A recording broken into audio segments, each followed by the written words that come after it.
Bonjour frères et sœurs, et nous continuons ce matin dans les Actes des Apôtres. Et j'aimerais commencer par un mot de prière. Notre Père du ciel, nous allons faire la connaissance ce matin, un peu, d'un des hommes qui a écrit dans le Nouveau Testament. Il en a écrit une grande partie même. Un homme que tu vas utiliser pour ta plus grande gloire. Et Seigneur, nous voulons pas le connaître lui, mais nous voulons connaître celui qui l'a utilisé, celui qui l'a changé, celui qui l'a transformé. Ce n'est pas lui notre modèle, notre modèle, c'est celui qui l'a changé, Jésus-Christ. Conduis-nous par ton Esprit Saint, et qu'à travers le chapitre 8 et les suivants, nous pouvons mieux connaître notre bien-aimé Sauveur, afin de mieux le faire connaître. Et si on le fait mieux connaître, il va être mieux glorifié. Au nom de Jésus. Amen. Donc nous allons commencer le chapitre 8, mais avant, j'aimerais vous dire quelque chose. Il n'y a pas tellement longtemps, je parlais avec un homme, et il m'a dit, quand je lis les Actes des Apôtres, j'ai l'impression d'être un chrétien de deuxième ordre, et même troisième ordre, quatrième ordre. C'est tellement spectaculaire ce qui se passe, c'est tellement grand, c'est tellement rempli de choses qu'on voit tellement la main de Dieu, les miracles, les prodiges, les conversions par 1000, par 2000, par 3000, l'Église qui s'entend bien, ils partagent tout. On dirait qu'ils sont dans un autre monde. Donc, en lisant les Actes des Apôtres, des fois, j'ai même l'impression de me demander si je suis un chrétien, tout simplement. Ah, je dis comme ça, pour être un chrétien, il faut ressembler à Pierre, à Jacques, à Jean, à Étienne, ou ce qu'on va voir ce matin à Philippe, ou à Paul. J'ai dit non, mon ami. Pour être un chrétien, il faut se repentir et croire au Seigneur Jésus-Christ. Il va nous accorder le pardon de nos péchés, il va nous donner le don du Saint-Esprit. Nous ne sommes pas des apôtres. Nous n'avons pas le même rôle que les apôtres. Nous n'avons pas la même mission. Dieu leur a donné des choses spéciales à accomplir afin de mettre les fondements de l'Église, de mettre les fondements des Écritures. N'essaye pas d'imiter ces hommes et ces femmes. Dieu a un rôle pour toi, accepte-le. Comme il a conduit ces hommes et ces femmes, il va te conduire, toi aussi, à accomplir ce qu'il a planifié pour toi. Donc, ça l'a un peu rassuré. J'espère que ça vous rassure, vous autres aussi. Parce que maintenant, on va rentrer un peu la connaissance de Paul pendant quelques minutes, et ensuite ça de Philippe. Pour ce faire, nous allons lire ensemble à partir du verset 1 du chapitre 8. Saül avait approuvé le meurtre d'Étienne. Il eut, ce jour-là, une grande persécution contre l'Église de Jérusalem, et tous, excepté les apôtres, se dispersèrent dans les contrées de la Judée et de la Samarie. Des hommes pieux ensevelirent Étienne, et le pleurèrent à grand bruit. Saül, de son côté, ravageait l'Église, pénétrant dans les maisons, en arrachait les hommes et les femmes et les faisait jeter en prison. Jésus avait dit, vous recevrez une puissance, mes témoins, et vous serez mes témoins. Vous allez être témoins à Jérusalem, en Judée et en Samarie. Mais jusqu'à la fin du verset 7, ils sont à Jérusalem. Ils ne bougent pas de là. Pendant qu'ils ont été là, ils ont mis un fondement à l'Église. Mais là, Dieu juge que c'est le temps qu'ils partent et qu'ils se répandent dans toute Israël. Ils n'ont pas planifié une campagne d'évangélisation pour atteindre le pays. Il n'y avait pas un si grand fardeau que ça, je pourrais, pour aller atteindre les Samaritains surtout. Mais Dieu, lui, décide que c'est le temps. Il va utiliser, on aurait aimé mieux que, peut-être qu'eux autres auraient aimé mieux qu'ils utilisent autre chose qu'une persécution, mais il va utiliser Saul. Vous vous souvenez, Saul était au pied d'Étienne, c'est lui qui gardait les vêtements d'Étienne. Il a entendu Étienne dire, « Pardonne-leur, Seigneur, pardonne-leur. » Mais Étienne n'est pas touché, pas Étienne, mais Paul n'est pas touché, ou Saul n'est pas touché à ce moment-là. Et au lieu de se convertir, il part en guerre contre l'Église. Il part en guerre contre les chrétiens de Jérusalem. Et cette persécution est si sévère que tout le monde se disperse, excepté les apôtres. Ils se dispersent où? Dans la Judée et dans la Samarie. Donc la deuxième et la troisième étape de ce que Jésus avait dit va s'accomplir. Pourquoi est-ce que les apôtres ne partent pas? Est-ce que les chefs religieux avaient dit « touche pas aux apôtres » ? Touche-leur pas, parce que ça va faire du grabuge à Jérusalem. Ou bien non, si c'est les apôtres qui ont voulu braver la persécution et accepter ça. Étaient-tu tellement plus braves que tous les autres? C'est les seuls assez braves pour rester? Je ne crois pas.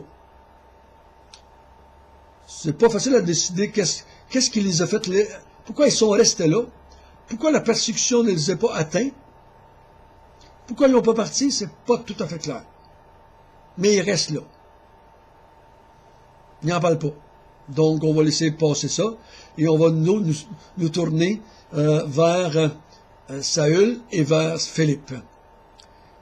Donc, Saül ici, plein de rage, plein de haine, pour eux et pour Jésus, il persécute l'Église à un tel point.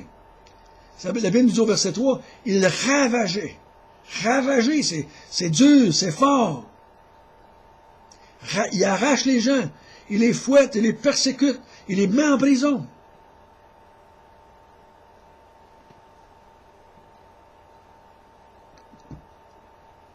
Et là, ça arrête là pour Saül. Il va revenir plus tard au chapitre 9.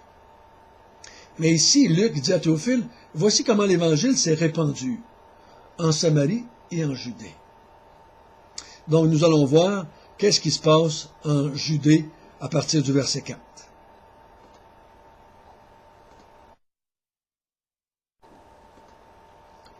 Ceux qui avaient été dispersés allaient de lieu en lieu annonçant la bonne nouvelle de la parole.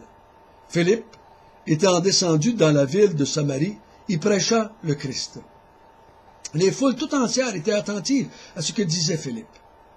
Lorsqu'elles apprirent et virent les miracles qu'il faisait, quand des esprits impurs sortirent de plusieurs démoniaques, en poussant de grands cris, et beaucoup de paralytiques, de boiteux, furent guéris. Il y eut une grande joie dans cette ville. Il y avait auparavant dans la ville un homme nommé Simon, qui se donna pour un personnage important, exerçait la magie et provoquait l'étonnement du peuple de la Samarie. Tous, depuis le plus petit jusqu'au plus grand, l'écoutaient attentivement et disaient, celui-ci est la puissance de Dieu, celle qui s'appelle la grande. Ils l'écoutaient attentivement, parce qu'il les avait longtemps étonnés par ses actes de magie. Mais quand ils eurent cru en Philippe, qui leur annonçait la bonne nouvelle du royaume de Dieu et du nom de Jésus-Christ, hommes et femmes se firent baptiser. Simon lui-même crut, et après avoir été baptisé, il ne quittait plus Philippe. Il voyait avec étonnement les miracles et les grands prodiges qui s'opéraient. Donc ici, par la direction de Dieu, Luc va parler de ce qui se passe en Samarie. Ça nous dit que l'Évangile se répandait, ça accomplissait le plan de Dieu, Et en même temps, il va peut-être répondre à des questions que les gens se posent. Peut-être que Théophile avait des questions, peut-être. Est-ce que c'est juste de la magie qu'ils font? C'est-tu des magiciens comme au temps de l'Égypte? C'est-tu des magiciens comme Simon? Ou c'est vraiment des miracles qui viennent de Dieu? Ici, en arrivant en Samarie, Philippe prêche la bonne nouvelle, les gens écoutent, les gens vont se convertir, parce qu'ils entendent et qu'ils voient Philippe faire de grands miracles. Beaucoup de paralytiques et beaucoup de boiteux sont guéris. Il chasse les démons, juste par sa parole. Au nom du Seigneur Jésus-Christ, bien entendu. Et là, pour montrer que c'est vraiment des choses qui viennent de Dieu, il les compare à Simon. Et Simon, lui qui disait être un magicien, lui qui étonnait les foules par ses actes de magie, même la foule était tellement étonnée par les actes de magie qu'il faisait, qu'il disait qu'il manifestait la puissance de Dieu. En voyant Philippe faire des miracles, ils sont convaincus que ce qu'ils voient maintenant,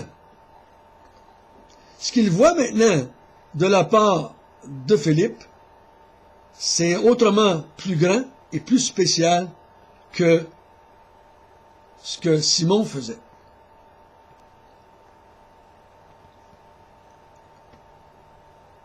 Même Simon est étonné, au verset 13, par les miracles de Philippe. Il sait très bien que ça va au-delà de tout ce que lui a pu faire avec ses actes de magie.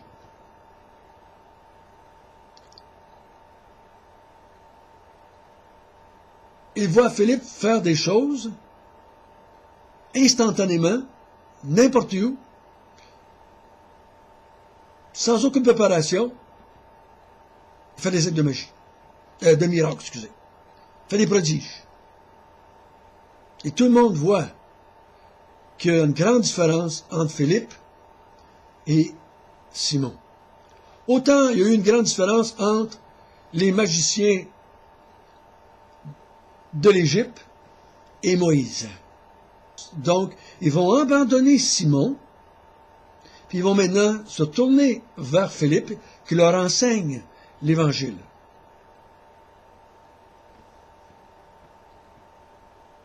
Et il y a une grande joie dans la ville. Donc, ils sont maintenant mis en devant la présence de Dieu, et ils se convertissent. Et au verset 12, ça nous est dit, « Hommes et femmes se firent baptiser. » Remarquez encore une fois que suite à leur conversion à Jésus-Christ, on les baptise. J'encourage le baptême aussi près que possible dans le temps que la profession de foi. Je crois que ça fait un sens beaucoup plus près. Et on dénature pas le baptême en faisant cela. Le baptême était une manifestation de foi qui marquait le début de la vie chrétienne. Et non pas 6 mois, 1 an, 2 ans, 3 ans après le début de la vie chrétienne. Faites attention, frères et sœurs, de ne pas minimiser le baptême en disant le baptême ça ne sauve pas, blablabla, blablabla. Ici, ceux qui ont cru à Philippe, c'est pas en Philippe, mais à Philippe, et qui annonçait la bonne nouvelle du royaume de Dieu, il se fait baptiser. Là, aussitôt. Et remarquez bien que l'auteur dit qu'ils annoncent, que Philippe annonce la bonne nouvelle du royaume de Dieu et du nom de Jésus-Christ. Quand on annonce le royaume de Dieu, on invite les gens à venir faire partie du royaume de Dieu. En faisant partie du royaume de Dieu, ça ne parle pas juste du ciel, cela là. Ça parle de venir se soumettre à un roi, un royaume, un roi. Et le roi, c'est Jésus. Il les invite à venir vivre dans une monarchie et de prendre la place de sujet et de serviteur du roi. Servir un monarque. On ne les invite pas à venir se faire servir par le monarque. Oui, le monarque va avoir des responsabilités envers son royaume, mais le royaume est là pour servir le roi. Ce matin, j'écoutais un enseignement de Don Carson sur le psaume 48, qui parlait du roi. Dieu étant le roi de son peuple. Donc nous, on annonce un royaume dont le roi est Jésus. Pour en faire partie, on se fait baptiser au nom du Seigneur Jésus. Donc en annonçant le royaume, c'est un équivalent, ici dans le texte, de la repentance. Repens-toi. C'est pas toi le roi. Dieu n'est pas à ton service. Dieu n'est pas là pour toi. Toi, tu es là pour Dieu. Oui, Dieu va s'occuper de toi. Mais toi, tu y vas pour Dieu. Ce qu'il a préparé à l'avance pour toi, c'est son plan, ses décisions. Et par la foi, tu vas accepter ce qu'il va amener dans ta vie. Il va s'occuper de toi. Il va te protéger. Il va te garder. Mais ça ne veut pas dire que tu n'auras pas aucun problème humain et difficulté humaine. Donc, la grande persécution amène l'Église à se répandre dans la Judée, dans la Samarie.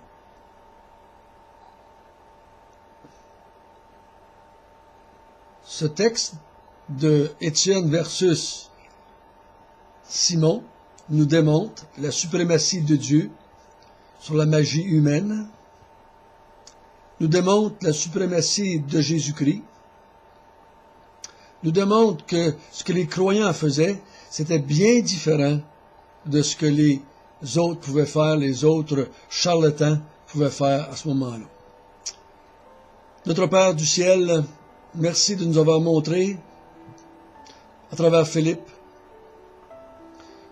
ce que les apôtres, Étienne et Philippe ont fait.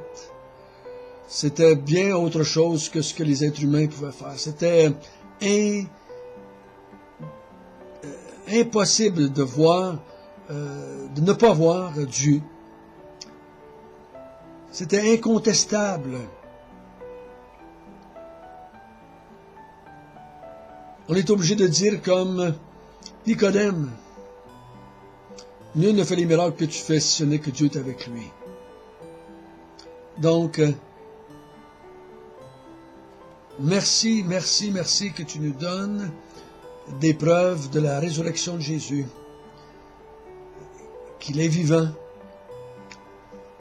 et qu'il sauve encore aujourd'hui et qu'il amène de la gloire à son Père. Amen.